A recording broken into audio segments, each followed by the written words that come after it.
오늘은 2021년 10월 8일 금요일입니다. 다윗이 고백을 해요. 시편 121편입니다. 나의 도움은 어디서 올까? 다윗은 고백을 했어요. 천지를 지으신 하나님이 나를 도우신다고요. 너를 지키시는 이는 실족도 아니하고 졸지도 아니하고 항상 너의 오른쪽에서 그늘이 되시면서 낮에 해가 너를 상하지 않게 하고 밤에 달도 너를 해치지 않게. 하나님은 여러분들을 모든 환난을 면하게, 그리고 또 여러분 각자의 영혼을 지키신다. 하나님은 지금부터 영원까지 지켜주신다고 다윗은 고백을 하고 있습니다. 하나님은 왜 인생들을 도와주실까요? 하나님이 할 일이 없어서, 시간이 남아 돌아서, 도울 자가 없어서 하나님이 인생들을 도와주실까요? 하나님은 전지전능하신 하나님이에요. 그런 위대하고 영원하시고 전지전능하신 하나님이 목적이 있습니다. 목적이 있어서 인생들을 도와주십니다. 그렇다면 하나님께서 인생들을 도와주는 목적은 뭘까요? 하나님은 천국에 하늘나라도 다 창조를 하셨어요. 땅에 천지 만물, 우주, 지구, 모든 만물들도 다 창조하셨어요. 그리고 나서 이제 인생들을 도와주시는 목적, 그것은 바로 영원히 하나님과 사랑하면서 살게 하려고 하는 그 목적입니다. 하나님이 인생들을 데려다가 일을 시키려고, 인생들을 시켜서 돈을 벌려고 우리들을 도와주시는 게 아니라, 인생들이 육신만 잘 먹고 잘 살게 하고 거기서 끝나게 하려고 도와주시는 게 아니라, 인생들이 영원히 행복하게 영원히 하나님과 사랑하며 살자고 하나님이 도와주시는 것입니다. 재미있는 이야기 해드릴게요. 나라가, 국가가 보관을 안 하면, 개인이 보관을 하고 있으면 가다가 다 팔아먹어요. 개인은 보관할 수 있는 능력과 힘이 없습니다. 왜냐하면 개인은 가다가 시간이 되면 죽어요. 또 돈이 없어서 팔아먹기도 합니다. 그러나 나라가 맡아서 보관을 하면 박물관에 500년씩, 1000년씩 보관을 하기도 합니다. 이렇게 인생들도 자기를 영원토록 보관을 하지 못해요. 인생들은 병원비도 들고 살다 보면 시간이 가고 늙고 죽음을 피해가지 못해요. 그래서 인생들은 하나님께 맡겨야 합니다. 하나님께 맡겨야 육신 인생도 잘 살게 되고 영은 영원토록 잘 살게 됩니다. 솔직히 고백하실 거예요. 하나님이 돕지 않으셨더라면 우리 모두 여기까지 오지 못했어요. 사실상 우리들이 존재하는 것은 처음부터 현재까지 하나님이 다 도우셨어요.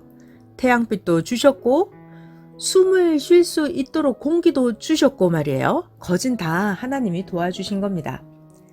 도움을 받는 자들은 그냥 도움을 받는 줄 알지만 사실상 도움을 주는 자는 뼈가 깎일 정도로 수고하고 애써서 도와주는 것입니다.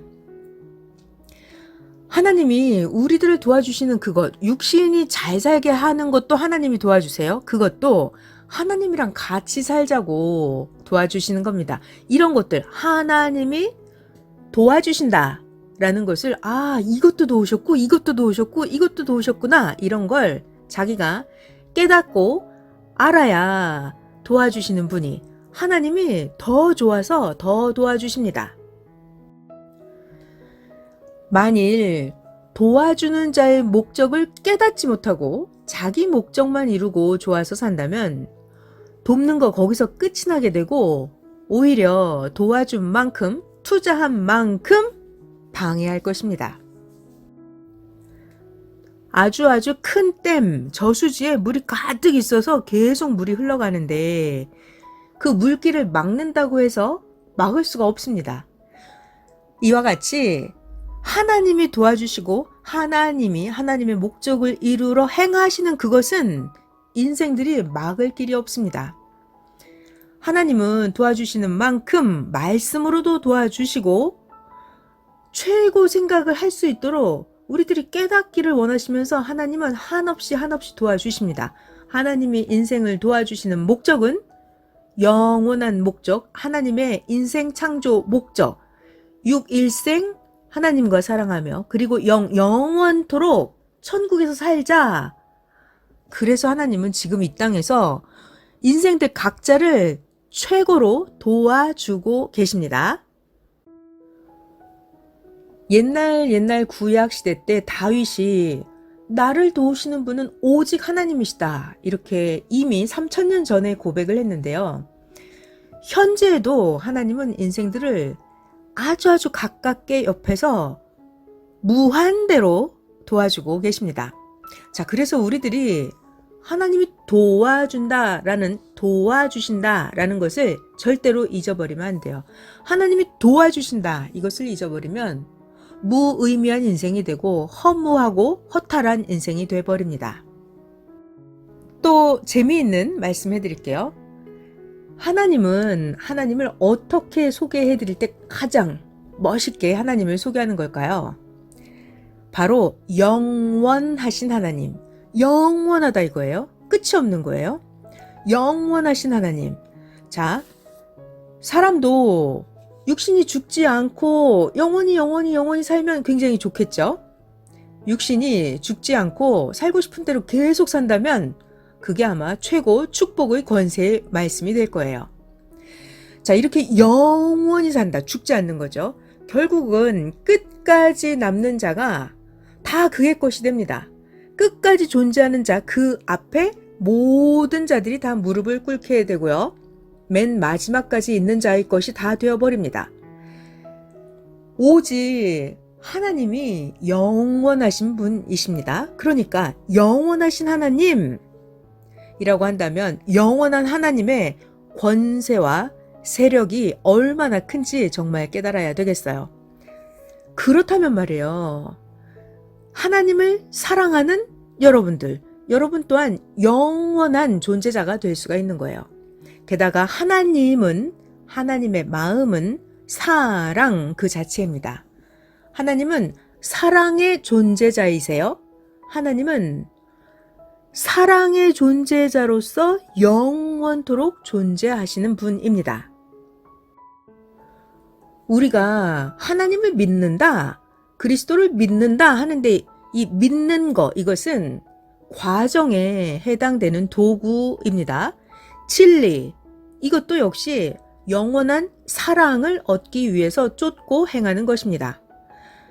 하나님의 가장 위대한 권세, 세력, 능력, 이것은 바로 영원하신 거예요. 영원하신 거, 끝이 없는 거예요. 자, 여러분들도 영원한 존재자가 될 수 있습니다. 하나님이 인생들을 돕는 원인은 돕지 않는다면 말이에요. 인생들이 영원하신 하나님의 사랑의 대상이 될 수 없기 때문이에요. 하나님이 인생들을 도와서 하나님처럼 영원한 존재자가 되게 하시고 인생들을 영원한 사랑의 대상이 되게 하려고 하나님은 도우시는 겁니다.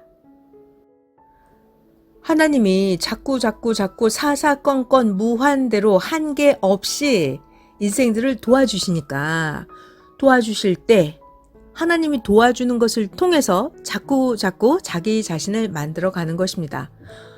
하나님이 도와주시는데 자기를 안 만들면 안 됩니다. 하나님이 도와주시는 것을 통해서 자기가 머리를 쓰고 기도도 많이 하는 거예요. 그리고 기도할 때 하나님 이거 도와주셨죠? 라고 콕콕 찔러서 정확하게 하나님께 기도를 해야 됩니다. 그래야 상대방이 얘기를 하면 거기에 합당한 수긍되는 답변을 해야 더 좋아서 응답해 주는 것처럼요. 하나님께도 정확하게 기도를 올려야 하나님이 더 많이 도와주십니다. 비행기가 내 옆에 있을 때는 비행기가 잘 보여요. 그런데 비행기가 이륙해서 하늘로 떠버리면 천리 말리 가버리면 비행기는 보이지도 않습니다. 비행기가 땅에 있을 때, 내 옆에 있을 때 비행기를 봐야 됩니다. 마찬가지로 하나님이 내 옆에서 역사하실 때, 하나님이 나를 도와주실 때 그것을 깨닫고, 아, 그때 하나님을 사귀고 하나님을 더 사랑하게 되는 것입니다. 하나님께서 과거에 도와주신 것도 깨닫고 회심하면서 더 감격 감사를 하고, 현재에도 하나님이 어떻게 도와주시는지를 눈을 뜨고 깨달아야 됩니다. 하나님이 도와주신 만큼 그 위치에 가 있는 것을 알아야 됩니다. 아니면 내가 하나님이 나를 도와주셨는데 내가 탕자처럼 다 까먹고 말았는지 그걸 알아야 돼요. 하나님이 도와주셨으면 도와주신 만큼 분명히 그 일을 해야 됩니다. 도와주셨는데 아무것도 유익을 남기지 못하면 서서히 맥이 끊어지고 말아요. 에휴, 엄마가 나를 낳았으니까 엄마가 다 해줘야지, 도와줘야지, 알아서 하겠지, 이렇게 하면 안 되고요. 물론 아기 때는 부모님이 다 도와줍니다. 그렇지만 커서는 자기가 스스로 해야 되는 것처럼 이제는 하나님이 나를 도우셨구나, 이거를 깨닫고 알아야 됩니다. 근데 이것을 끝까지 깨닫지 못하고 하나님이 도와주신 걸 알지 못하면 하나님도 천사들 다 철수시켜 버리고 하나님도 철수하고 성령님도 다 철수해 버리십니다. 그러면 물 안 주는 화분의 꽃처럼 인생들은 아무것도 아닌 존재로 끝나버리고 맙니다. 하나님이 도와주셨다, 하나님이 나를 도우셨다, 이 단어를 잊지 말고 계속 가지고 있어야 됩니다. 하나님이 나를 도우셨다라는 걸 잊어버리면, 까먹으면 내 인생이 영적으로 죽어버리고 말아요. 하나님이 도와주시면 그걸 가지고 하나님, 그걸 갖고 제가 이거를 했습니다, 내가 이렇게 달란트를 남겼습니다 라고 해야 돼요. 하나님이 도와주신 걸 갖고 뭔가를 해 놔야 됩니다. 아주 신기하고 재미있는 이야기 해드릴게요. 잘 들어보세요. 우리들이 차를 운전하고 몰고 갈 때 좌측으로는 가더라도 우측으로는 가지 마라 라고 이렇게 한 번 말하면 딱 알아야 됩니다. 절대로 우로는 가면 안 돼요. 왜요? 내용은 가르쳐 주지 않습니다. 그런데 알고 보니까 우측에는 절벽이 있었던 거예요. 이렇게 하나님은 권세가 있으셔서 한 번 말씀하시지 그거를 여러 번 계속해서 또 말하고 그러지 않으십니다. 하나님은 한마디 말씀하시면 그것을 끝납니다. 그러니까 우리가 하나님이 도와준 걸 알아라 그러면 하나님이 도와주신 걸 절대 알고 믿고 깨달아야 됩니다. 자, 여기서 신비한 이야기. 하나님은 인생들 각자의 육신에 함께 탑승하고 승차하고 계십니다. 그래서 하나님은 인생들을 구상하고 조정하시면서 인생들을 역사해 주십니다. 우리 각자는 자기의 육신을 가지고 행하는 거예요. 육신을 가지고 행하는 재미가 엄청나게 큽니다. 왜냐하면 하나님은 육신이 없어요. 하나님이 구상하고 하나님이 원하시는 것을 인생들이 자기의 육신을 가지고 행하는 것입니다. 하나님이 인생들의 육신에 여러분 각자에게 함께 탑승하고 승차하고 계십니다. 그래서 하나님의 구상대로 하나님의 뜻대로 진실되게 우리가 각자 육신을 가지고 행한다면, 진실한 생활이 되면 그 기쁨의 세계, 영원한 기쁨, 희열의 세계는 그 아무것도 따라올 수가 없습니다. 하나님을 사랑하게 되는 그 영원한 세계, 하나님 목적대로 가는 것, 그것이 최고 기쁨의 세계입니다. 인생들은 이렇게 하나님 목적을 이루는 영원히 하나님과 사랑하면서 사는 그 인생길을 가는 것 뿐이지 하나님의 창조 목적을 다 이룬 자는 없습니다. 계속해서 이루면서 가는 것입니다. 더 좋은 차원을 위해서, 더 좋은 부활을 위해서 근본적으로 더 차원을 높여서 살아나면서 인생이 자기 각자 개발하면서 그렇게 인생이 가는 것입니다. 시편 118편이에요. 다윗의 고백입니다. 다윗은 정말 생명이 궁지에 몰리는 언제 죽을지 모르는 그런 상황에서도 정말 나를 도우시는 분은 오직 하나님이시구나 이것을 늘 고백을 했습니다. 시편 118편이에요. 그들이 벌들처럼 나를 에워쌌으나 가시덤불의 불같이 다 없어졌나니 내가 여호와의 이름으로 그들을 끊으리로다. 너는 나를 밀쳐 넘어뜨리려 하였으나 하나님이 나를 도우셨도다. 여호와는 나의 능력과 찬송이시요 또 나의 구원이 되셨도다.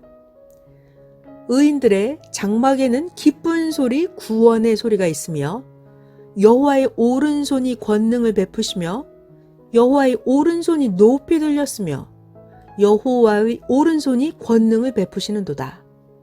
내가 죽지 않고 살아서 하나님이 하시는 일을 선포하리로다. 그 다음 구절 너무나 우리의 심중을 울리는데요. 하나님이 나를 심히 경책하셨어도 죽음에는 넘기지 아니하셨도다. 정말 다윗은 우리보다 3000년 정도 먼저 시대를 앞서서 살았던 사람인데요. 하나님이 얼마나 우리를 도우는지를 다윗은 실감나게 고백을 하고 있습니다. 하나님이 여러분들을 지금도 사사건건 돕고 계십니다. 하나님이 돕는다 라는 것을 절대 잊지 마시고 하나님이 도와준 그걸 가지고 뭐라도 완성하는 우리들이 되어야 되겠습니다. 하나님의 진리와 사랑을 전한 하진랑이었습니다.